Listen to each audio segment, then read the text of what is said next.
Salve galera do xadrez, e vamos continuar aqui rumo aos 2000 jogando partidas rápidas no chess.com. Estamos já nos 936 pontos de rating, falta pouco, né, para chegar aos 1000. E agora, né, vamos enfrentar um adversário aqui que é o primeiro adversário de 1000 pontos aqui nessa série. E vai começar a vir agora jogadores assim, isso é muito legal, são jogadores um pouco mais fortes. A partida fica até um pouco mais instrutiva dessa forma, né? Isso acaba sendo muito bom.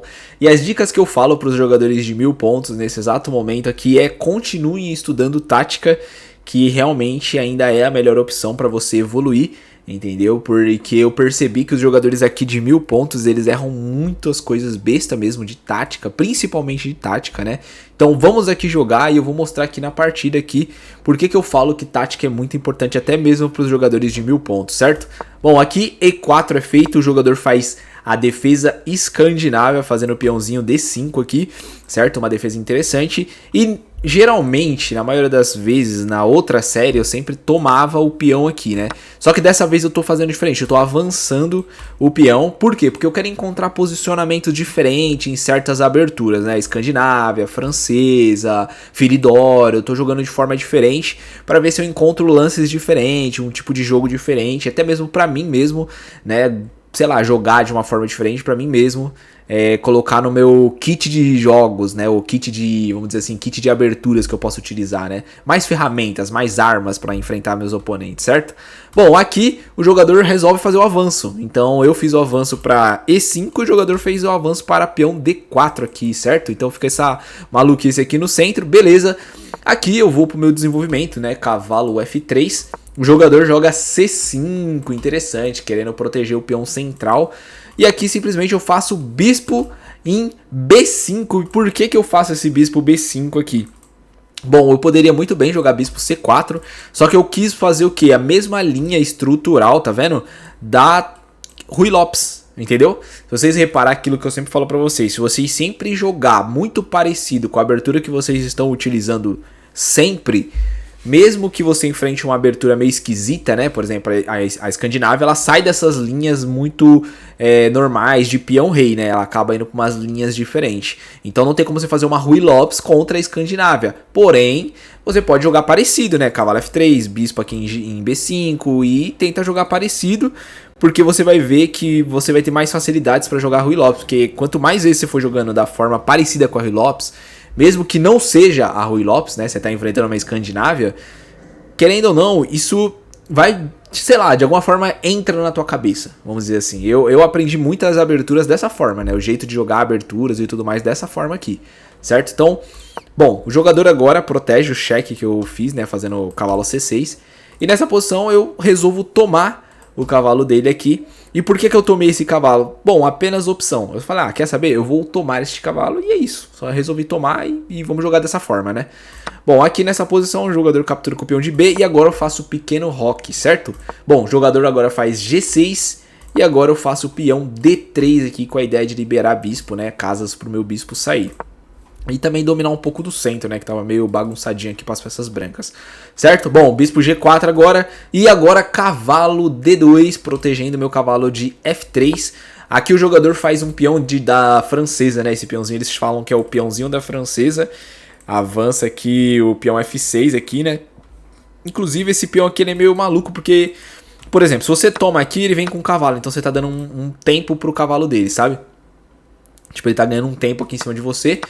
E também se você descer, você tá perdendo o peão, mas sei lá, cara, não sei, sabe? Tipo, eu não sei jogar nessa posição, não sei dizer o que fazer aqui. O computador aqui fala que o melhor lance é fazer torre 1 aqui, né? Pra proteger o peãozinho aqui. Outros momentos ele fala pra fazer H3 aqui pra atacar o cavalo logo, né? Acho que é por causa daqui. Toma aqui, tá ameaçando aqui, né? Então se ele tomar aqui, leva duplo, né? Então tem alguns lances aqui que o computador fala, né? Eu, particularmente, não sei o que fazer nessa posição, de verdade. Vamos ver o que eu fiz aqui? Então aqui eu resolvi tomar o peão, foi isso que eu fiz ali no momento. Falei, quer saber? Vamos tomar. Então tomei, tudo certo. Beleza, aqui ele toma com o cavalo e agora eu jogo o meu cavalo em C4. Aí vocês devem estar se perguntando, nossa, o cavalo agora ficou muito forte. Você realmente deve ser um super gênio do xadrez, porque você já percebeu ali as movimentações. Por isso que você trocou o bispo ali. Não, cara, eu posso ser bem sincero com vocês? Cara, levei muito tempo pra me pegar a visão desses lancezinhos assim, sabe? De cavalo, de posicionamento bom de cavalo. sabe? Tipo assim, ter a ideia de onde um cavalo fica bom. Eu garanto pra vocês que fosse eu das antigas, ó, fosse eu das antigas, eu teria tirado o cavalo pra cá. Juro pra vocês, mano. Tipo, eu era bem ruinzinho mesmo. Eu peguei essas noções de jogo, né? De, pô, movimentação de cavalo, saída de bispo, posicionamento certo dos bispos. O negócio levou tempo, viu? Não foi do dia pra noite. Levou um tempinho pra me pegar essas visões. De ter essa... E quando eu falo tempo, eu também não tô falando anos, né? Tipo, muitos anos, assim. Não foi tanto tempo também, né? Tô falando, assim, meses, vai. Levou meses, assim, pra me pegar as visões de ter um entendimento de onde botar uma peça num posicionamento legal e tudo mais. E essa rotaçãozinha aqui parece besta, né? Mas eu tenho certeza que muito jogador de 1.200, 1.400, 1.500, até 1.700 não faz. Não faz porque eu já joguei várias vezes contra esse tipo de jogador, nesse rating aí, eles não fazem esses lances que podem deixar as peças deles melhores. Né? Às vezes eles tentam fazer lances assim que vai, supostamente, como eu posso explicar, que é meio complicado, mas por exemplo, ó, vamos supor que tem algum duplo aqui para as peças negras. Só que esse duplo é um duplo tão besta que eu tô enxergando esse duplo. Só que o cara, ele joga a peça dele ali achando que eu não vou ver o duplo. E na verdade, ele não precisava jogar a peça em tal lugar. Ele poderia jogar numa outra casa, que essa peça ia ficar muito forte. Só que na cabeça dele ele pensa o seguinte, eu vou jogar a peça ali que ele não vai ver o duplo. Não, não é assim que funciona. E eu era muito desse jeito também. Eu jogava a minha peça com a intenção do quê? Tipo assim, ele não vai ver o duplo ali. E aí eu jogava a peça numa posição nada a ver, só pra talvez o cara não enxergar o duplo e aí eu dar o duplo no cara, entendeu? Só que isso é um erro horrível, porque às vezes você deixa de fazer o melhor lance, que é o quê? É você colocar a sua peça numa posição melhor, esquece aquele duplo, o cara vai ver aquele duplo. Você tem que sempre colocar na sua cabeça, não, ele tá enxergando o que eu tô enxergando aqui, então eu não vou fazer esse lance, eu vou fazer o lance que vai deixar minha peça melhor, entendeu? Então, pra mim pegar essas visões do xadrez foi um pouquinho complicado, não foi uma coisa tão simples não, entendeu? Só pra vocês terem uma ideia, eu entendi mais os princípios da abertura do que esses lances aqui, tá ligado? E posso falar uma coisa pra vocês? Esses lancezinhos aí faz vocês subir uns 400 pontinhos, viu? Só pra vocês, pega a levada do que eu tô falando. Vocês posicionar as peças, tipo, cavalinho D2 aqui, depois um cavalinho C4, sabe? Um bispo aqui nessa posição, recua o bispo pra G3, porque você tá protegendo o bispo com os peões aqui, entende? Vixe, esses lancezinhos aí, fi, te sobe uns 400 pontos se você conseguir entender eles, cara. Você pode estar em qualquer rate, você pode estar nos 1.200, 1.400, 1.500 e vai subir uns 400 pontos facinho, certo? Bom, vamos continuar aqui. O jogador joga cavalo dele aqui em D5, né? Um bom lance. E nessa posição eu faço H3 aqui, leve, né? O jogador ele toma meu cavalo, eu capturo com a dama. E agora nessa posição ele quebra o rock dele mais ainda. O rock dele já tá todo destruído, né? Eu vejo muito jogador não fazendo rock nesse rating aqui, viu? Cara, rock é muito importante. Vocês que estão acompanhando a série aí, teve algum momento que eu não fiz o rock? Repara, eu sempre priorizo o rock, mano. Não importa se eu tô de pretas, de brancas, não interessa. Eu sempre vou priorizar o rock, mano. Entendeu? Cara... É bizarro, eu tenho 2.000 pontos de rating, mas eu faço o rock o mais rápido possível. E os jogadores que tem tipo 1.000 pontos querem inventar moda de querer fazer táticos malucos, querer fazer uns lances sinistros, querer ser desumilde de não querer fazer o rock, entendeu? Faça o rock, tá ligado? É um dos princípios do xadrez, cara, entende? Mas beleza, aqui peãozinho G5, né? Ah, isso aí, você que tá ouvindo isso aí, cara, coloca na mente, cara. Rock, sempre. Não vá dar uma de Nakamura, de Bob Fischer. Esses caras aí são profissionais de xadrez. Eles sim podem não fazer o rock. Eles sim podem fazer uns lances malucos, sair das teorias e tudo. Eles sim. Por quê? Porque, mano, os caras jogam xadrez o dia inteiro. Os caras estudam xadrez o dia inteiro. Os caras ganham muito dinheiro pra ser bom no jogo, né? Então é diferente, tá ligado? Você tem que jogar de forma... que um amador vai jogar, não como um profissional, é diferente, entendeu? A não ser que você queira ser profissional. Agora, se você quiser ser profissional, tá tudo certo, você pode fazer os lances de profissional, ir atrás dos melhores lances dos grandes jogadores, partidas, estudar bem, aí beleza. Agora, se você não quer ser profissional, não inventa moda, mano, mete um rockzinho ali e tá tudo certo, tá ligado? Beleza, aqui o jogador volta o cavalo dele pra F6, né, e nessa posição eu jogo torre E1, e reparem novamente, cara, isso aqui é lindo, cara, eu posso falar uma parada pra vocês? Eu aprendo com meu próprio jogo, mano. De verdade, eu aprendo com o meu próprio jogo.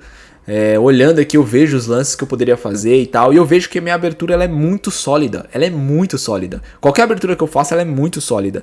Você vê, eu já faço rock, eu já libero as peças, já deixo elas em posicionamentos bons, eu coloco as torres pra jogar, a dama pra jogar, tá sempre fazendo alguma coisa nas minhas peças, entendeu? E essas análises aqui que eu tô fazendo aqui pro vídeo, isso aqui me ajuda também. Pode parecer que não, né, que eu tô só fazendo análise pra vocês, mas não. Isso aqui, cara, isso aqui me ajuda também, mano. Porque eu tô analisando o meu jogo, entendeu? Do mesmo jeito que... E aí você deve estar pensando assim, pô, mas você tá jogando contra um jogador muito mais fraco que você. Não importa. É isso que eu tenho que colocar na cabeça de quem tá assistindo aí.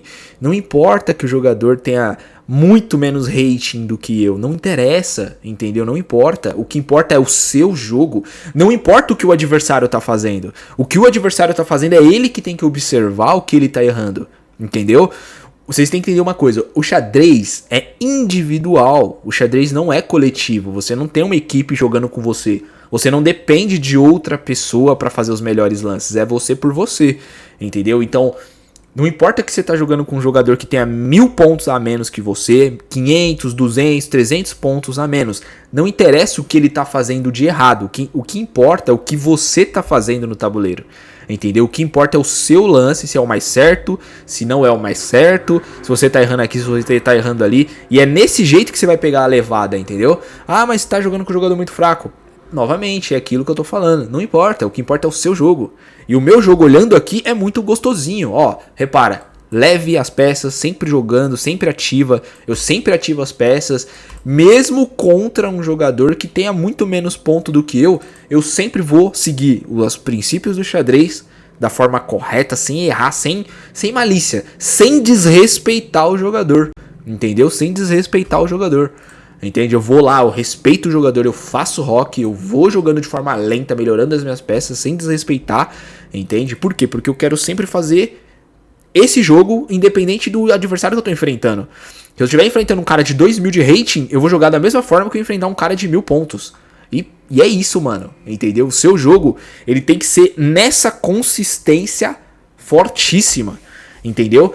É aquilo que eu falo pra vocês. Não adianta nada você vai lá, sei lá, você tá estudando aí xadrez no colégio, em algum lugar assim. Aí quando você vai enfrentar o seu professor, você é louco, você dá a vida, você joga que nem um gênio do xadrez. Só que aí quando você vai enfrentar um moleque que é mais fraco do que você joga assim todo escaralhado, não tá nem aí, começa a fazer umas loucuras e perde o jogo. Entendeu? Então não, cara, isso é um erro, porque você não deixa a consistência no seu jogo. E você não deixando a consistência no seu jogo é horrível, tá ligado? Então assim, você tem que conseguir construir uma consistência de jogo firme e forte. Que é o quê? Você tem que jogar da mesma forma contra qualquer player, qualquer jogador, entendeu? É isso que você tem que construir no seu jogo, que isso é chamado de base sólida mesmo, entendeu? Porque assim, vou dar um exemplo pra vocês. Hoje, se eu parar de jogar xadrez, parar de fazer análise, parar de fazer tudo e ficar um ano sem jogar xadrez, quando eu voltar a jogar xadrez, eu vou voltar praticamente da mesma forma. Eu vou voltar com 75, 70% do que eu era. Por quê? Porque o meu jogo é muito consistente, entendeu? É pouco tempo pra me voltar ao que eu era antes, entende? Agora, se o seu jogo for aquele a montanha russa, num jogo você destrói, aí no outro você joga zoado, aí no outro você destrói, aí no outro você joga zoado, aí depois você joga 3 seguidas bem, aí depois você joga 3 zoado. Cara, isso é uma montanha russa, significa que o seu jogo não é sólido, entendeu? Mas é isso, fiz aqui uma análise maluca, grande, né? Daria até um vídeo individual pra mim falar sobre só isso, mano, que é muito interessante. Tipo um vídeo teórico, assim, eu posso fazer no futuro. Certo? Vamos continuar aqui a partida, né? O jogador joga bispo agora em H6, olha que interessante aqui. E nessa posição eu tomo o cavalo dele aqui e o tático já entra aqui nessa posição, né? Bom, rei central, isso aqui é um dos táticos, temas táticos, né? O rei no centro. Torre na linha do rei, né? Era óbvio que teria táticos nesse cavalo, né? Cavalo cravado, né? O peão não pode sair. E ele não enxergou isso e acabou levando aqui o bispozinho, né? Entrando aqui em F6. E agora ele joga a torre, que foi um excelente lance, né? Até para parar pra pensar, foi um lance até legal. Porém aqui a gente joga com a dama já entrando cheque aqui, amassando a posição. Ele joga o rei dele F7 e agora eu faço cheque aqui com o meu rei, com a minha dama, quer dizer, dama E6 aqui, dando cheque no rei. O rei tem que recuar novamente, porque ele não consegue vir para trás e também não consegue vir para esse canto aqui. Tá tudo fechado aqui, né? O bispo pega, a dama pega. Então ele tem que voltar o rei dele para a posição original. E aqui um cheque maravilhoso aqui, né? Inclusive se ele vier com a dama aqui de novo, crava a dama aqui, não pode tomar ainda aqui. É meio sinistro, né? Isso aqui. E nessa posição o nosso adversário só tem um lance a se fazer. Qual lance que ele tem para fazer aqui? Não tem como ele sair, porque ele tá levando cheque. Não tem como ele sair, não tem como ele sair com o rei, certo? Então o único jeito é tomar com a dama. Então ele acabou perdendo a dama inteiro aqui nessa posição, né? E simplesmente o jogo praticamente já acabou, certo? O jogador joga a torre, ele viu que já tinha acabado e leva checkmate aqui em E7. Apoiado, minha dama apoiada pelo bispo e pela torre. Aquele checkmate maravilhoso, né? E simplesmente esse foi o jogo de hoje, a partida de hoje. E a lição que você leva aqui é sobre consistência de jogo, né? Não importa que você tá jogando, de novo, hein? Falar de novo, não importa que você tá jogando com o seu mestre ou com o seu amigo que é melhor que você. Não importa que você tá jogando com um jogador que tem 300, 400 pontos a menos que você. Ou você tá jogando às vezes com uma criança que, sei lá, você foi pra um torneio e aí emparelharam você com uma criança de 10 anos de idade. Não interessa, tu tem que ganhar, mano. Tu tem que jogar. Da mesma forma que você jogaria com um jogador muito forte. Por exemplo, você vai jogar com um mestre de xadrez, jogue com o mestre de xadrez da mesma forma que você jogaria com um jogador de 1000 pontos, entendeu? Vá lá, sempre joga da mesma forma e veja como o seu jogo tem que ser consistente, certo? Tamo junto aí, todo mundo aí, daquele like pra fortalecer e já agradeço a todos vocês que acompanham aí, né, que gostam dos vídeos que eu trago aqui pra vocês. Tamo junto aí, vamos para a próxima partida.